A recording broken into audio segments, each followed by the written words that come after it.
मुझे यहां आने में विलंब हुआ, इसके लिए आप सबकी क्षमा चाहता हूं। विलंब इसलिए हुआ क्योंकि कल जब मैं यहां पहुंचा तो एक बात ध्यान में आई कि आज 10वीं और 12वीं के छात्रों की एग्जाम है और उसका समय और मेरा राजभवन से निकलने का समय क्लैश हो रहा था और उसके कारण संभावना थी कि सिक्योरिटी के कारण अगर रास्ते बंद हो जाए तो बच्चों को एग्जाम देने के लिए जाने में कठिनाई हो जाए। और ये कठिनाई न हो, बच्चे सब एक बार अपने एग्जामिनेशन सेंटर पर पहुंच जाए, उसके बाद ही मैं राजभवन से निकलूं, ऐसा मैंने सोचा। उसके कारण मैंने निकलने में ही 15-20 मिनट लेट कर दिया और उसके कारण आप लोगों को जो असुविधा हुई, इसके लिए मैं फिर से एक बार क्षमा मांगता हूं। साथियों, राजा भोज की इस पावन नगरी में आप सभी का स्वागत करना मेरे लिए गर्व की बात है। यहां इंडस्ट्री से विभिन्न सेक्टर्स के अनेक साथी आए हुए हैं। विकसित मध्य प्रदेश से विकसित भारत की यात्रा में आज का ये कार्यक्रम बहुत ही अहम है। इस भव्य आयोजन के लिए मैं मोहन जी और उनकी पूरी टीम को बहुत बहुत बधाई देता हूं। साथियों, भारत के इतिहास में ऐसा अवसर पहली बार आया है जब पूरी दुनिया भारत के लिए इतनी ऑप्टिमिस्टिक है। पूरी दुनिया में चाहे सामान्य जन हो, अर्थनीति के एक्सपर्ट हो, विभिन्न देश हो या फिर इंस्टीट्यूशन, सभी को भारत से बहुत आशाएं हैं। पिछले कुछ हफ्तों में जो कमेंट्स आए हैं वो भारत में हर इन्वेस्टर का उत्साह बढ़ाने वाले हैं। कुछ दिन पहले ही वर्ल्ड बैंक ने कहा है, भारत आने वाले सालों में ऐसे ही दुनिया की फास्टेस्ट ग्रोइंग इकोनॉमी बना रहेगा। ओईसीडी के एक अहम रिप्रेजेंटेटिव का कहना है,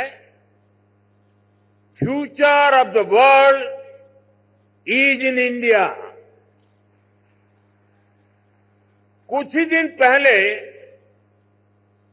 क्लाइमेट चेंज पर यूएन की एक संस्था ने भारत को सोलर पावर की सुपर पावर कहा था। इस संस्था ने ये भी कहा कि जहां कई देश सिर्फ बातें करते हैं, वहीं भारत नतीजे ला करके दिखाता है। हाल ही में एक रिपोर्ट आई है, इसमें बताया गया है कि ग्लोबल एरोस्पेस फर्म्स के लिए कैसे भारत एक बेहतरीन सप्लाई चेन के रूप में उभर रहा है। ग्लोबल सप्लाई चेन चैलेंजेस का जवाब वो भारत में देख रहे हैं। मैं ऐसे कई एग्जाम्पल यहां कोट कर सकता हूं जो भारत पर दुनिया के कॉन्फिडेंस को दर्शाते हैं। ये कॉन्फिडेंस भारत के हर राज्य का भी कॉन्फिडेंस बढ़ा रहा है और आज ये हम मध्य प्रदेश की इस ग्लोबल समिट में भी देख रहे हैं, महसूस कर रहे हैं। साथियों, मध्य प्रदेश पॉपुलेशन के हिसाब से भारत का 5th लार्जेस्ट स्टेट है। एमपी एग्रीकल्चर के मामले में भारत के टॉप के राज्यों में है। मिनरल्स के हिसाब से भी एमपी देश के टॉप 5 राज्यों में है। एमपी को जीवनदायिनी मां नर्मदा का आशीर्वाद भी प्राप्त है। एमपी में हर वो संभावना है,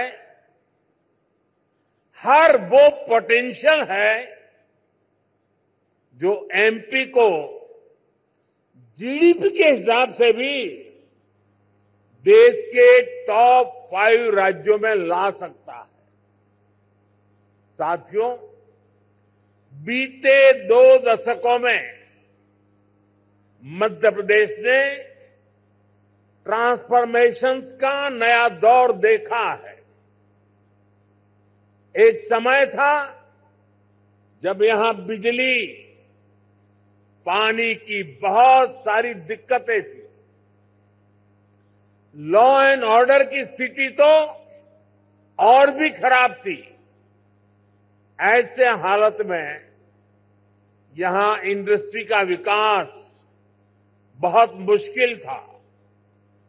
बीते 2 दशक में, 20 साल में मध्य प्रदेश के लोगों के सपोर्ट से यहां की बीजेपी सरकार ने गवर्नेंस पर फोकस किया। 2 दशक पहले तक लोग एमपी में निवेश करने से डरते थे। आज एमपी इन्वेस्टमेंट के लिए देश के राज्यों से सब राज्यों में टॉप के राज्यों में उसने अपना स्थान बना लिया है। जिस एमपी में कभी खराब सड़कों के कारण बसें तक प्रॉपर नहीं चल पाती थी, वो आज भारत की ईवी रिवॉल्यूशन के लीडिंग स्टेट्स में से एक है। जनवरी 2025 तक करीब 2 लाख इलेक्ट्रिक व्हीकल एमपी में रजिस्टर हुए हैं। ये करीब 90% ग्रोथ है। ये दिखाता है कि एमपी आज मैन्युफैक्चरिंग के नए सेक्टर्स के लिए भी एक शानदार डेस्टिनेशन बनता जा रहा है। और मैं मोहन जी को बधाई देता हूं, उनकी टीम को बधाई देता हूं कि उन्होंने इस वर्ष को उद्योग और रोजगार वर्ष के रूप में मनाना तय किया है। साथियों, बीते दशक में भारत ने इंफ्रास्ट्रक्चर के बूम का दौर देखा है। मैं कह सकता हूं इसका बहुत बड़ा फायदा एमपी को मिला है। दिल्ली मुंबई एक्सप्रेसवे जो देश के दो बड़े शहरों को जोड़ रहा है, उसका बड़ा हिस्सा एमपी से ही होकर गुजरता है। यानी एक तरफ एमपी को मुंबई के पोर्ट्स के लिए तेज कनेक्टिविटी मिल रहे हैं, दूसरी तरफ नॉर्थ इंडिया के मार्केट्स को भी ये कनेक्ट कर रहा है। आज मध्य प्रदेश में 5 लाख किलोमीटर से अधिक का रोड नेटवर्क है। एमपी के इंडस्ट्रियल कॉरिडोर्स मॉडर्न एक्सप्रेसवे से जुड़ रहे हैं। यानी एमपी में लॉजिस्टिक्स से जुड़े सेक्टर की तेज ग्रोथ तय है। साथियों, एयर कनेक्टिविटी की बात करें तो यहां ग्वालियर और जबलपुर एयरपोर्ट के टर्मिनल्स को भी एक्सपांड किया गया है। और हम यहीं नहीं रुके हैं। एमपी का जो एक बड़ा रेल नेटवर्क है, उसको भी मॉडर्नाइज किया जा रहा है। एमपी में रेल नेटवर्क का 100% इलेक्ट्रिफिकेशन किया जा चुका है। भोपाल के रानी कमलापति रेलवे स्टेशन की तस्वीरें आज भी सबका मन मोह लेती हैं। इसी तर्ज पर एमपी के 80 रेलवे स्टेशनों को अमृत भारत स्टेशन स्कीम के तहत मॉडर्न बनाया जा रहा है। साथियों, बीता दशक भारत के लिए एनर्जी सेक्टर की अनप्रेसिडेंटेड ग्रोथ का रहा है। खासतौर पर ग्रीन एनर्जी को लेकर भारत ने वो कर दिखाया है जिसकी कल्पना तक मुश्किल थी। बीते 10 वर्षों में करीब $70 बिलियन यानी 5 ट्रिलियन रुपये से अधिक रिन्यूएबल एनर्जी सेक्टर में ही इन्वेस्ट हुआ है। इससे पिछले साल ही क्लीन एनर्जी स्पेस में 10 लाख से अधिक जॉब बनी है। एनर्जी सेक्टर के इस बूम का भी एमपी को बहुत लाभ मिला है। आज एमपी पावर सरप्लस है। यहां करीब 31,000 मेगावाट पावर जनरेशन कैपेसिटी है, जिसमें से 30% क्लीन एनर्जी है। रीवा सोलर पार्क देश के सबसे बड़े पार्क में से एक है। अभी कुछ दिन पहले ही ओमकारेश्वर में फ्लोटिंग सोलर प्लांट भी शुरू हुआ है। सरकार द्वारा बिना रिफाइनरी पेट्रोकेमिकल कॉम्प्लेक्स पर करीब 50,000 करोड़ रुपए का इन्वेस्टमेंट किया गया है। ये मध्य प्रदेश को पेट्रोकेमिकल्स का हब बनाने में मदद करेगा। मध्य प्रदेश का जो इंफ्रास्ट्रक्चर है, इसको एमपी सरकार आधुनिक पॉलिसीज और स्पेशल इंडस्ट्रियल इंफ्रास्ट्रक्चर से सपोर्ट कर रही है। एमपी में 300 से ज्यादा इंडस्ट्रियल जोन्स हैं। पीथमपुर, रतलाम और देवास में हजारों एकड़ के इन्वेस्टमेंट जोन्स भी डेवलप किए जा रहे हैं। यानी आप सभी इन्वेस्टर्स के लिए यहां बेहतर रिटर्न की अपार संभावनाएं हैं। साथियों, हम सभी जानते हैं कि औद्योगिक विकास के लिए वाटर सिक्योरिटी होना कितना जरूरी है। इसके लिए एक तरफ वाटर कंजर्वेशन पर बल दे रहे हैं, दूसरी तरफ हम रिवर इंटरलिंकिंग का मेगा मिशन लेकर भी आगे बढ़ रहे हैं। मध्य प्रदेश की खेती, यहां की इंडस्ट्री इसकी बहुत बड़ी बेनिफिशियरी है। हाल में ही 45,000 करोड़ रुपए के Ken Betwa river interlinking project पर काम शुरू हुआ है। इससे करीब 10 लाख हेक्टेयर एग्रीकल्चर लैंड की प्रोडक्टिविटी बढ़ेगी। इससे एमपी में वाटर मैनेजमेंट को भी नई ताकत मिलेगी। ऐसी सुविधाओं से फूड प्रोसेसिंग, एग्रो इंडस्ट्री और टेक्सटाइल सेक्टर में बहुत बड़ा पोटेंशियल अनलॉक होगा। साथियों, एमपी में डबल इंजन सरकार बनने के बाद विकास की गति भी जैसे डबल हो गई है। केंद्र सरकार कंधे से कंधा मिलाकर एमपी के विकास में, देश के विकास में जुटी है।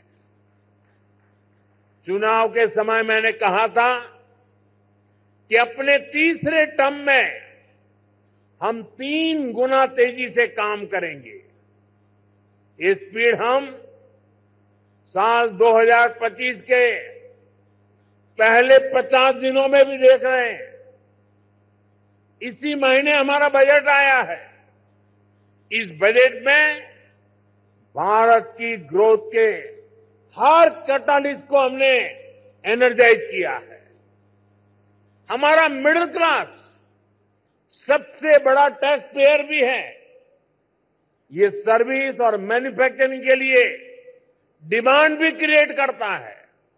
इस बजट में मिडिल क्लास को एम्पावर करने के लिए अनेक कदम उठाए गए हैं। हमने 12 लाख रुपए तक की इनकम को टैक्स फ्री किया है।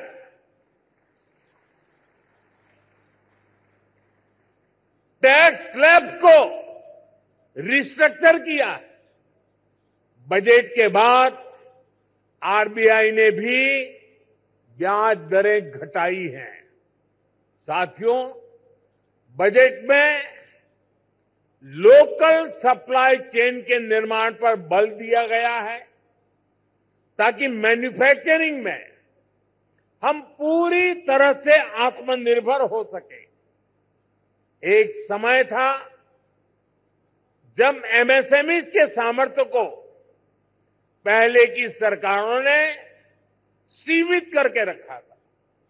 इसके कारण भारत में लोकल सप्लाई चेन उस लेवल पर विकसित नहीं हो पाई। आज हम प्रायोरिटी के आधार पर MSME led local supply chain का निर्माण कर रहे हैं। इसके लिए एमएसएमई की डेफिनेशन को और सुधारा गया है। एमएसएमईज को क्रेडिट लिंक इंसेंटिव दिए जा रहे हैं। एक्सेस टू क्रेडिट आसान बनाया जा रहा है। वैल्यू एडिशन और एक्सपोर्ट के लिए भी सपोर्ट बढ़ाया जा गया है। साथियों, बीते एक दशक से नेशनल लेवल पर हम एक के बाद एक बड़े रिफॉर्म्स को गति दे रहे हैं। अब स्टेट और लोकल लेवल पर भी रिफॉर्म्स को एनकरेज किया जा रहा है। मैं आपके बीच स्टेट डीरेगुलेशन कमीशन की चर्चा जरूर करना चाहता हूं, जिसके विषय में बजट में बात हुई है। हम राज्यों के साथ निरंतर बातचीत कर रहे हैं। राज्यों के साथ मिलकर बीते वर्षों में हमने 40,000 से ज्यादा कंप्लायंसेस को कम किया है। बीते सालों में ऐसे 1500 कानूनों को खत्म किया गया है जो अपना महत्व खो चुके थे। हमारा मकसद यही है कि ऐसे रेगुलेशंस की पहचान हो जो ईज ऑफ डूइंग बिजनेस के रास्ते में रोड़ा है। डीरेगुलेशन कमीशन राज्यों में इन्वेस्टमेंट फ्रेंडली रेगुलेटरी इकोसिस्टम बनाने में मदद करेगा। साथियों, बजट में ही हमने बेसिक कस्टम ड्यूटी स्ट्रक्चर को भी सिंप्लीफाई किया है। इंडस्ट्री के लिए जरूरी कई इनपुट्स पर रेट्स कम किए हैं। कस्टम केसेस की असेसमेंट के लिए भी एक टाइम लिमिट तय की जा रही है। इसके अलावा नए सेक्टर्स को प्राइवेट एंटरप्रेन्योरशिप के लिए इन्वेस्टमेंट के लिए खोलने का दौर भी जारी है। इस वर्ष हमने nuclear energy, bio manufacturing, critical minerals की प्रोसेसिंग, लिथियम बैटरी की मैन्युफैक्चरिंग, ऐसे अनेक नए एवेन्यूज इन्वेस्टमेंट के लिए ओपन किए गए हैं। ये सरकार के इंटेंट और कमिटमेंट को दिखाता है। साथियों, भारत के विकसित भविष्य में 3 सेक्टर्स की बहुत बड़ी भूमिका रहने वाली है। ये तीनों सेक्टर्स करोड़ों नई जॉब क्रिएट करने वाले हैं। ये सेक्टर्स हैं टेक्सटाइल, टूरिज्म और टेक्नोलॉजी। आप टेक्सटाइल के सेक्टर को ही देखें तो भारत कॉटन, सिल्क, पॉलिएस्टर और विस्कोस का दूसरा सबसे बड़ा प्रोड्यूसर है। भारत का टेक्सटाइल सेक्टर करोड़ों लोगों को रोजगार देता है। भारत के पास टेक्सटाइल से जुड़ी एक पूरी ट्रेडिशन भी है, स्किल भी है और एंटरप्रेन्योरशिप भी है। और मध्य प्रदेश तो एक प्रकार से भारत की कॉटन कैपिटल है। भारत की करीब 25% organic cotton supply Madhya Pradesh से ही होती है। मध्य प्रदेश मलबरी सिल्क, इसका भी देश का सबसे बड़ा प्रोड्यूसर है। यहां की चंदेरी और माहेश्वरी साड़ियां बहुत पसंद की जाती हैं। इन्हें जीआई टैग दिया जा चुका है। इस सेक्टर में आपका इन्वेस्टमेंट यहां के टेक्सटाइल को ग्लोबली अपनी छाप छोड़ने में बहुत मदद करेगा। साथियों, भारत ट्रेडिशनल टेक्सटाइल के अलावा नए एवेन्यूज भी खोज रहा है। एग्रो टेक्सटाइल, मेडिकल टेक्सटाइल और जियो टेक्सटाइल, ऐसे टेक्निकल टेक्सटाइल को हम बढ़ावा दे रहे हैं। इसके लिए नेशनल मिशन शुरू किया गया है। इसे बजट में भी हमने प्रोत्साहन दिया है। आप सभी सरकार की पीएम मित्र स्कीम से भी परिचित है। देश में टेक्सटाइल सेक्टर के लिए ही 7 बड़े टेक्सटाइल पार्क बनाए जा रहे हैं। इनमें से एक मध्य प्रदेश में भी बन रहा है। ये टेक्सटाइल सेक्टर की ग्रोथ को नई बुलंदी देने वाला है। मेरा आग्रह है कि आप टेक्सटाइल सेक्टर के लिए घोषित पीएलआई स्कीम का भी जरूर फायदा उठाएं। साथियों, टेक्सटाइल की तरह ही भारत अपने टूरिज्म सेक्टर में भी नए आयाम जोड़ रहा है। कभी एमपी टूरिज्म का एक कैंपेन होता था, एमपी अजब भी है, सबसे गजब भी है। यहां एमपी में नर्मदा जी के आसपास के स्थानों का, आदिवासी क्षेत्रों में टूरिज्म इंफ्रास्ट्रक्चर का बहुत अधिक विकास हुआ है। यहां कितने ही सारे नेशनल पार्क्स हैं। यहां हेल्थ एंड वेलनेस से जुड़े टूरिज्म के लिए भी अपार संभावनाएं हैं। हील इन इंडिया, इसका मंत्र दुनिया को पसंद आ रहा है। हेल्थ एंड वेलनेस के क्षेत्र में भी इन्वेस्टमेंट के लिए अपॉर्चुनिटीज लगातार बढ़ रही है। इसलिए हमारी सरकार इसमें पब्लिक प्राइवेट पार्टनरशिप को एनकरेज कर रही है। भारत की ट्रेडिशनल ट्रीटमेंट को, आयुष को भी बहुत बड़े लेवल पर प्रमोट किया जा रहा है। हम स्पेशल आयुष वीजा भी दे रहे हैं। इन सभी से एमपी को भी बहुत फायदा मिलने वाला है। वैसा साथियों, आप यहां आए हैं तो उज्जैन में महाकाल महालोक देखने जरूर जाएं। आपको महाकाल का आशीर्वाद भी मिलेगा और देश टूरिज्म और हॉस्पिटैलिटी सेक्टर को कैसे एक्सपांड कर रहा है, इसका अनुभव भी मिलेगा। साथियों, मैंने लाल किले से कहा है, यही समय है, सही समय है। आपके लिए एमपी में इन्वेस्टमेंट करने और इन्वेस्टमेंट बढ़ाने का भी यही सही समय है। एक बार फिर आप सभी को बहुत बहुत शुभकामनाएं, बहुत बहुत धन्यवाद।